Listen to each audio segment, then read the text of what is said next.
Pohela Boishakh special ইলিশ খিচুড়ি প্ল্যাটারে আজকে থাকছে বাসমতি চাল আর মুগ ডালের ঝরঝরে ভুনা খিচুড়ি, সাথে ইলিশ মাছ ভাজা আর বেগুন ভাজা। আজকের খিচুড়িটা হাতে মেখে তৈরি করব, তাই কড়াইয়ের মধ্যে ধুয়ে রাখা বাসমতি চাল আর ভাজা মুগ ডাল দিয়ে দিলাম। আর দিয়ে দিব পেঁয়াজ কুচি, আস্ত রসুন, কাঁচামরিচ চেরা, এলাচ, দারুচিনি, তেজপাতা, ধনে গুঁড়া, জিরে গুঁড়া, হলুদের গুঁড়া, স্বাদ অনুযায়ী লবণ, আস্ত জিরা আর তেল।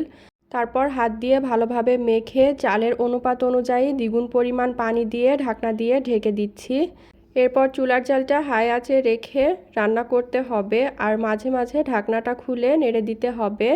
যখন ভাতটা প্রায় হয়ে আসবে সেই পর্যায়ে চুলার জালটা একদম কমিয়ে ঢাকনা দিয়ে ঢেকে কিছু সময় দমে দিলেই খিচুড়িটা একদম পুরোপুরি তৈরি হয়ে যাবে। এই যে খিচুড়িটা কতটা পারফেক্ট হয়েছে। এখন আমি বেগুনটা ভেজে নিব, যার জন্য চুলা একটা ফ্রাইং প্যানে পরিমাণ মতো তেল গরম করে নিলাম।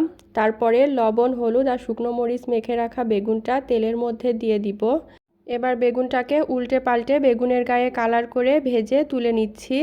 এরপর লবণ, হলুদের গুঁড়া আর শুকনো মরিচের গুঁড়া মেখে রাখা দুইটা ছোট ইলিশ মাছ তেলের মধ্যে দিয়ে দিলাম।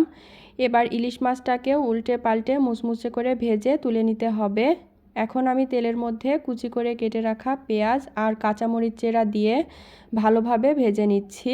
এবার এই ভেজে রাখা পেঁয়াজ আর কাঁচামরিচটাকে আমি ইলিশ মাছ ভাজা আর বেগুন ভাজার ওপরে দিয়ে দিলাম।